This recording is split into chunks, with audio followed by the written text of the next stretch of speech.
Have you ever heard of Bakun Benguet? Narinig mo na ba ang Bakun Trio? Ang Mount Kabunyan?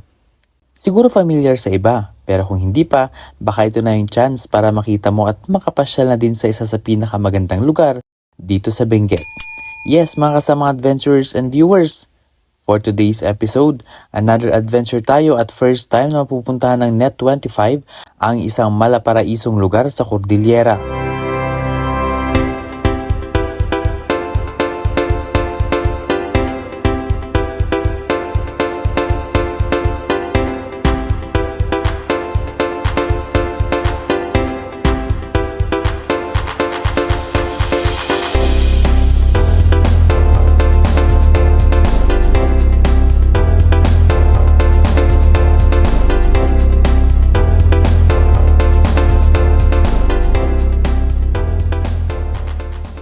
Kung sawa ka na sa usual tourist spots at gusto mo ng real adventure, epic mountains at waterfalls, perfect ito for you. Kaya tara, samahan niyo ako.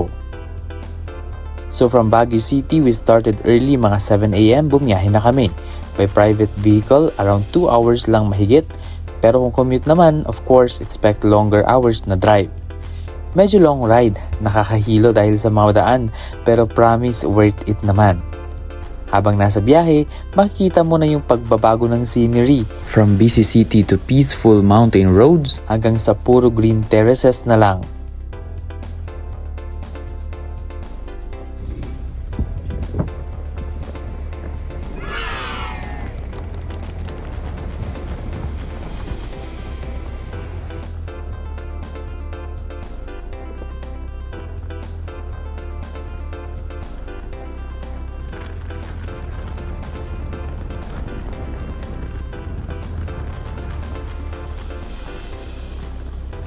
Pagdating namin sa Bakun Municipal Hall, dumaan muna kami kay Mayor at sa Tourism Office para kumustahin ang mga tourism sites sa lugar. Nakakwentuhan namin sila at talagang maraming matututunan. For the last few years, increasing yung arrivals namin ng tourist arrivals namin. Pero nung pa-end na nung first quarter this March, medyo bumaba yung arrivals namin hanggang April. Kasi affected nung crisis ng oil. At the same time, nagkaroon kami ng forest fires. So, 3 bundok yung affected. So, yun din kasi yung parang the best na, parang ito yung month sana na pinaka-peak namin. Pero, dahil nga sa forest fires and din sa oil crisis, so bumaba talaga. During that time na nasunog yung isang bundok namin, may mga turista kaming magkakamso na sila, na-stranded sila. So, na-rescue sila nung kinabukasan na. Kasi yung sunog hapon. So, na-rescue sila may na-rescue ng maghahating gabi and then kinabukasan na yung iba. Pero safe naman silang lahat. Yeah. Gaano po kalaking parang dagok ba yun? Or sabi ba nating parang epekto nito sa turismo ng Bakun? Malaki talaga. Kasi, syempre yung income, bumaba talaga. Tapos syempre yung sa business din, sa economy, lalo na sa barangay poblasyon, yung sa tour guides, saka yung sa mga business establishments din doon. Kasi syempre yung ibang nagpapalago or ibang pinagkukuha nila ng income sa mga turista, lalo na pagbakasyon. Pagkatapos ay kumain muna kami din, pumunta na sa barangay poblasyon. Medyo malayo ang munisipyo hanggang doon sa poblasyon.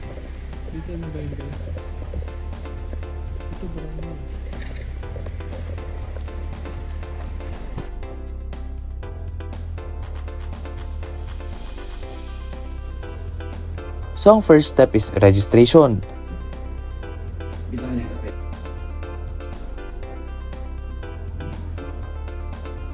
Na-meet namin ang ilan sa mga barangay officials and napaka-accommodating nila sa amin. Pinakape muna kami, konting kwentuhan bago magpunta sa malapit na tourist spot.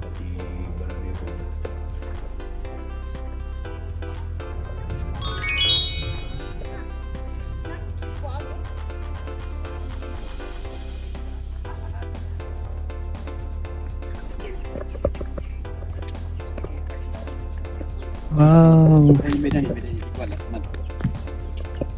So ito yung iconic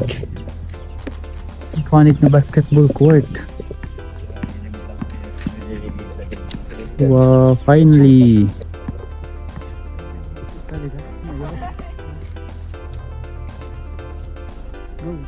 Hindi ka talaga papasutin. Oh, okay na yun. Ayun mga adventurers and viewers, narito na tayo ngayon sa Poblacion Bacon na Benguet. At ito yung pinaka iconic at sikat na basketball court dito. At ngayon, kasama natin si Kagawad Watson upang ikwento sa atin kung ano yung interesting na story dito sa basketball court. Mag-hello po tayo sa mga ka-adventurers and viewers. So, kumusta po dito? Kasi balita namin ito yung pinakasikat na basketball court. Ano po ang mai-share po ninyo na story? Okay. Oo naman sir. Welcome sa ka-adventure. Ka-adventure. Ang kagandahan sa na to, basketball court ng Poblacion Bacon, maraming mga sikat na vlogger dito na pumupunta. And then ayun, dahil sa social media, nadali natin yung maraming views sa kanila. At saka ito, mga maganda kasi itong view eh. Nakukuha mo yung Sakop Falls, Tikaw Falls, itong harapan. Ito yung ating Mount Bidgadayan na bagong bukas siya. Tsaka itong Mount Kabunyan. Kasi itong basketball court na to, ito yung ating parang entrada papuntang Mount Kabunyan. Ito yung parang entrance niya, tsaka exit niya. Dito sila dadaan, papunta doon sa Mount Kabunyan. Hindi dadaanan pa lang Mount Kabunyan yung Patan Falls doon. Sa kalagitnaan ng Mount Kabunyan yung Patan Falls natin. Thank you so much, Sir Kagawad Watson. And napaka-interesting kasi ang daming pwedeng pasyalan dito, pero I think hindi namin magagawa yung buong pag-ikot dito sa Bacon ng isang araw. So dapat bumalik tayo para sa ibang mga adventure. Gaano po ba karaming turista ang pumupunta ngayon dito?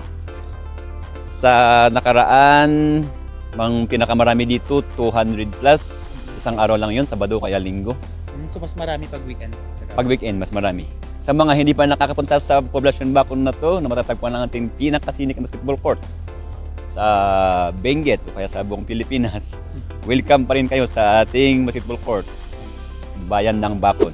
So ang nirecommend nila sa amin na puntahan ay ang Tikip Falls dahil nga ito ang pinakamalapit at baka abutin kami ng gabi sakaling ibang spot kami pumunta. So important guys, kailangan nyo ng local guide bago mag-hike. This is for safety para na rin suportahan ang local community. Ayan, so time check po tayo. Alas 6 na ng hapon. Pero gusto pa rin naming puntahan yung isang falls. Ang pangalan niya ay Tikip Falls.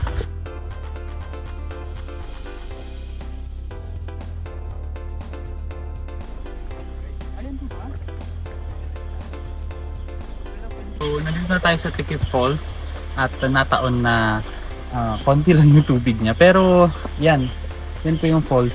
Kapag malakas pang ulan, may mga bagyo ganyan, sabi nila, ayon sa mga locals dito, malakas yung pagbagsak ng tubig doon sa baba.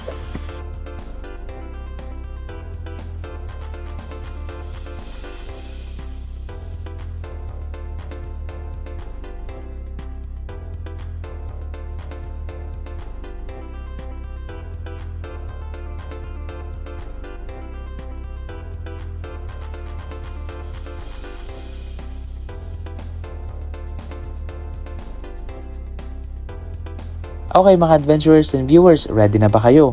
Ito na kasi ang isa sa highlight. Kahit di pa namin napuntahan, ay tama lang na ipakita na rin namin sa inyo.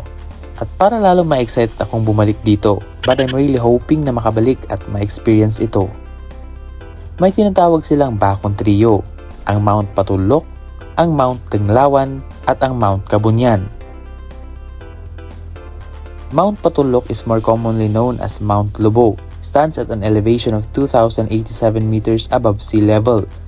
According sa mga nakasubok na dito, medyo beginner-friendly compared sa iba. Hindi daw katulad sa ibang bundok dito na mahirap akyatin. Pagdating daw sa summit ay makikita mo ang buong village, rice terraces at endless mountains. At ito na ang tinaguriang Carrot Peak, ang Mount Tinglawan. Yes guys, mukhang carrot daw kasi yung rock formation. Super iconic spot for photos. From here, makikita mo ang Ilocos Region at Cordillera Mountains. Sobrang lawak ng view. Mount Tinglawan stands at an elevation of 1,943 meters above sea level. It is considered the most challenging climb among the three due to its steep and lengthy trail. pero grabe naman ang reward. Ito naman ang Mount Kabunyan, ang pinaka-iconic at sacred mountain daw ito. At good news mga kasamang adventurers, pagkatapos kasi na masunog ang ilang bahagi nito noong buwan ng Abril, dahilan para pansamantalang isara, ay muling binuksan ito sa publiko, effective last Friday, May 8, 2026. Mount Kabunyan is almost 1,800 meters above sea level. Medyo intense daw ang trail, rocky at steep, but once you reach the top, sobrang fulfilling. Usually ginagawa ito as multi-day hike, so syempre, ready dapat ang katawan at mindset. Ayon pa sa Tourism Office, alam nyo ba, mula sa Bacon Trio, magiging Bacon Quadra na raw ito dahil idadagdag na nila ang bagong bukas na ang Mount Gidgid Dayan. Mount Gidgid Dayan stands at an elevation of approximately 1,500 to 1,789 meters above sea level. It is located in Poblacion Bacon, Benguet, directly facing the village and providing a stunning backdrop to the town's famous scenic basketball court. Siyempre, hindi lang mountains ang meron sa Bacon. Nariyan ang Tikip Falls, Mangta Falls, Patan Falls at iba pa.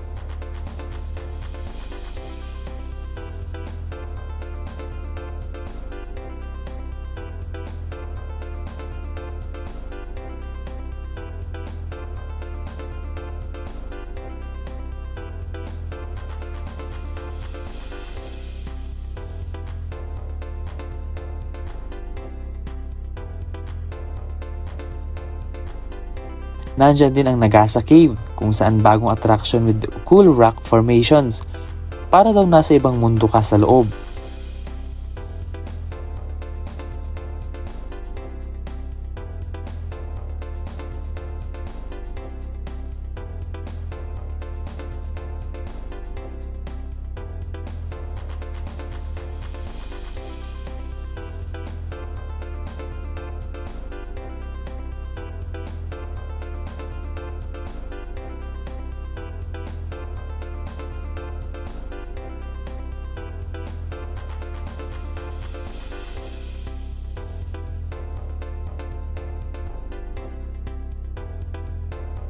Ang isa pa sa pinaka-nagustuhan ko dito ay ang local culture. Mayaman din sa kultura ang Bacon.